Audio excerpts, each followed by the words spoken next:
Mereka ulama di masa lalu, mereka berusaha selalu sholat 5 waktu di masjid agar tidak ketinggalan berjamaah.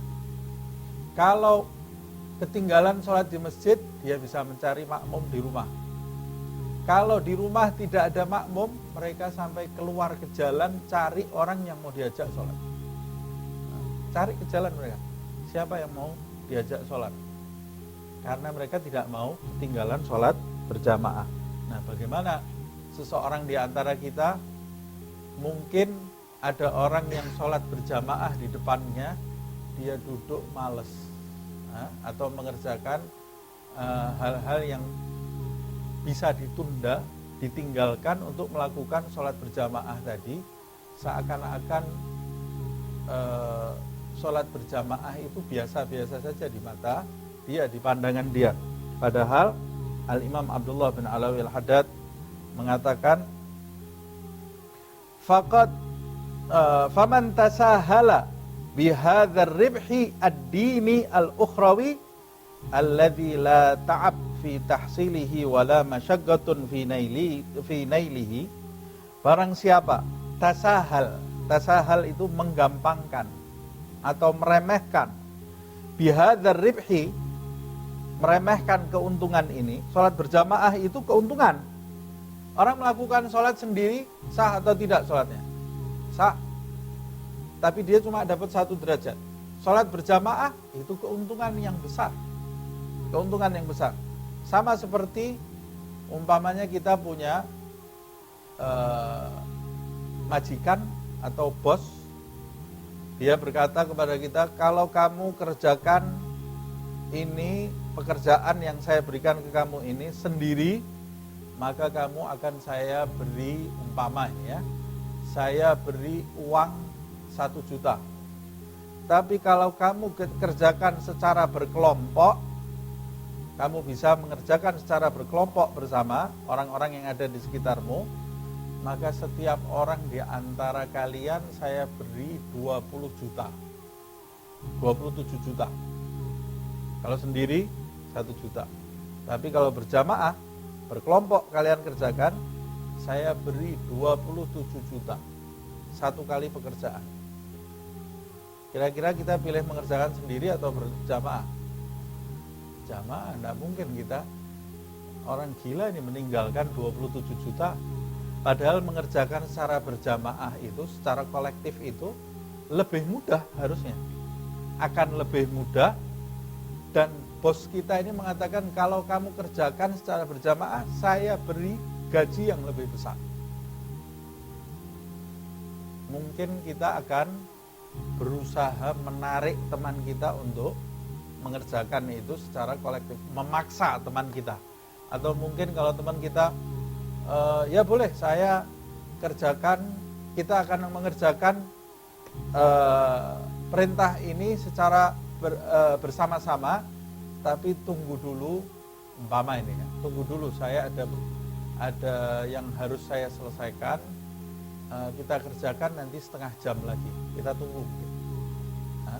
Ayo, ya sudah, selesaikan, saya tunggu, yang penting kita nanti sama-sama dapat 27 juta. Karena kita tidak mau kehilangan keuntungan tadi. Tapi berapa banyak sholat fardu, keuntungan yang besar dari Allah Subhanahu wa ta'ala ini lewat di dalam hidup kita, dan kita tidak merasa rugi.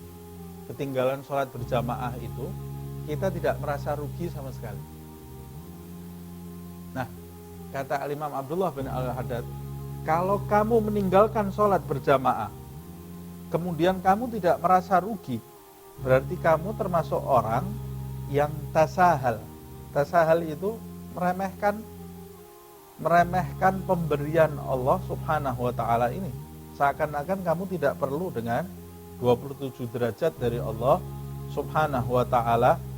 Kata beliau, padahal melakukan sholat berjamaah ini kamu dapat keuntungan yang besar. La ta'ab fi tahsilihi, kamu tidak akan mengalami capek dalam mendapatkan keuntungan besar tadi. Wala masyaggah fi nailihi, dan kamu tidak akan mendapatkan kesulitan untuk meraihnya. Gampang. Allah tidak mengatakan saya lipat gandakan 27 derajat, tapi kalau kamu sholat berjamaah, sholat isyaknya jadi 16 rakaat. Enggak. Atau bacaan suratnya harus panjang-panjang. Enggak juga. Rukuknya harus panjang, sujudnya harus panjang. Enggak. Sama.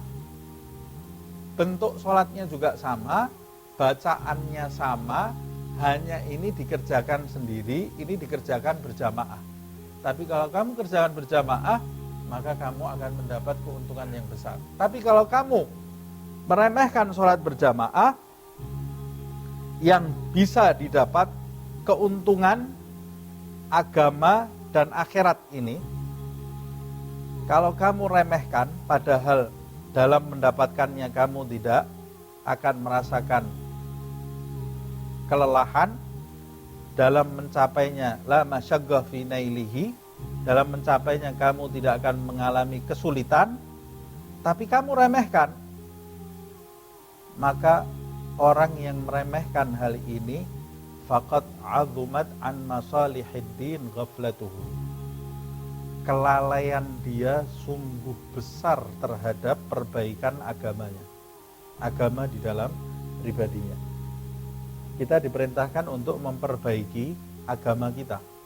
Orang yang meremehkan sholat berjamaah, kata beliau, sungguh besar sekali kelalaian dia dalam memperbaiki agama di dalam dirinya.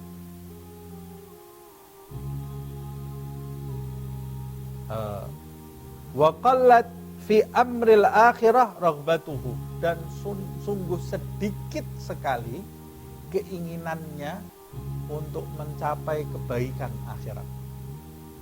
Nah, sedikit sekali keinginan dia untuk mencapai kebaikan di akhirat. Gampang cara melaksanakannya, tidak ada kesulitan, tapi dia tinggalkan kadang-kadang untuk perkara yang tidak ada artinya, atau yang lebih parah kadang-kadang untuk perkara yang dilarang oleh Allah subhanahu wa ta'ala.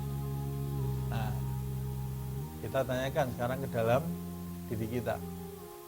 Mungkin di antara kita selama ini meremehkan besarnya kedudukan sholat berjamaah itu. Kalau di antara kita ada yang meremehkan besarnya pahala sholat berjamaah yang 27 derajat tadi dilakukan dengan gampang, berarti kita masih tergolong orang yang belum memiliki keinginan untuk bahagia di akhirat. Walaupun kalau ditanya setiap orang di antara kita mau surganya Allah, mau, tapi keinginan untuk mencapai itu belum ada. Di antara buktinya kamu ketinggalan sholat berjamaah biasa aja. Ketinggalan sholat berjamaah biasa.